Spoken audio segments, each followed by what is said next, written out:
നമസ്കാരം. ലോക്സഭാ തെരഞ്ഞെടുപ്പിൽ കേരള ബി.ജെ.പി. വലിയ പ്രതീക്ഷയാണ് വെച്ചുപുലർത്തുന്നത്. അതിൽ തൃശൂർ ബി.ജെ.പി. തൂത്തുവാരുമെന്നാണ് നേതൃത്വം അവകാശപ്പെടുന്നത്.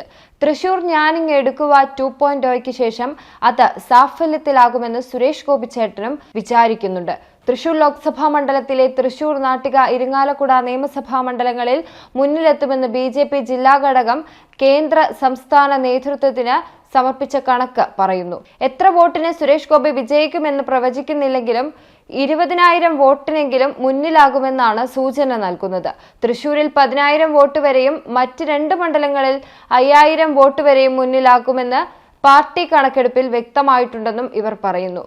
1272 ബൂത്തുകളിലെ വോട്ടിന്റെ കണക്കാണ് പരിശോധിച്ചത്. കഴിഞ്ഞ തവണ 2.94 ലക്ഷം വോട്ടാണ് കിട്ടിയത്. ഇത്തവണ 60,000 മുതൽ 1 ലക്ഷം വോട്ട് വരെ കൂടുതൽ പ്രതീക്ഷിക്കുന്നു. വോട്ട് 4 ലക്ഷത്തിന് അടുത്തെത്തുമെന്ന് പറയാൻ കാരണമായ റിപ്പോർട്ടുകളും വന്നിരുന്നു. 65,000 വോട്ടുകൾ പുതിയതായി ചേർത്തിട്ടുണ്ട്. പാർട്ടി കൃത്യമായി പരിശോധനയ്ക്ക് ശേഷമാണിത് ചേർത്തത്.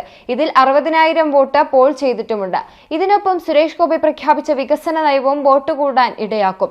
3 വർഷമായി സുരേഷ് ഗോപി മണ്ഡലത്തിൽ പല തലങ്ങളിലും ആളുകളുമായി ഇടപഴകുന്നുണ്ട്. ധാരാളം ആളുകളെ സ്വന്തം കയ്യിൽ നിന്ന് പണമെടുത്ത് സഹായിക്കുകയും ചെയ്തു. പുതുക്കാട്, മണലൂർ മണ്ഡലങ്ങളിൽ പാർട്ടി വലിയ മുന്നേറ്റം നടത്തുമെന്ന് വിലയിരുത്തുന്നുമുണ്ട്. മുന്നേറുമെന്ന് കരുതുന്ന 5 മണ്ഡലങ്ങളിലും കഴിഞ്ഞ ലോക്സഭാ തെരഞ്ഞെടുപ്പിൽ 30,000 മുതൽ 40,000 വരെ വോട്ട് പാർട്ടി നേടിയ മണ്ഡലങ്ങളാണ്. തൃശൂരിനെ പോലെ തന്നെ ബി.ജെ.പി. ഏറെ പ്രതീക്ഷ വയ്ക്കുന്ന മണ്ഡലമാണ് തിരുവനന്തപുരവും. വീണ്ടും അധികാരത്തിലെത്തിയാൽ കേന്ദ്ര സർക്കാരിൽ പങ്കാളിത്തമുണ്ടാകുമെന്ന് ഉറപ്പിക്കുന്ന പേരാണ് തിരുവനന്തപുരത്ത് മത്സരിക്കുന്ന രാജീവ് ചന്ദ്രശേഖരന്റേത്. ആ ചിന്ത തിരുവനന്തപുരത്തെ വോട്ടർമാരെ സ്വാധീനിക്കുമെന്നാണ് ബി.ജെ.പിയുടെ കണക്കുകൂട്ടൽ. ആറ്റിങ്ങലിൽ വി. മുരളീധരൻ കൂടി വന്നതോടെ 2 കേന്ദ്രമന്ത്രിമാർ മത്സരിക്കുന്ന ജില്ലയാണ് തിരുവനന്തപുരം. ലോക്സഭാ തെരഞ്ഞെടുപ്പിൽ സംസ്ഥാനത്ത് 4 സീറ്റിൽ വിജയിക്കുമെന്നും 2 സീറ്റിൽ 2ാം സ്ഥാനത്ത് വരുമെന്നും ബി.ജെ.പി. നേതൃത്വത്തിന്റെ വിലയിരുത്തലുണ്ട്.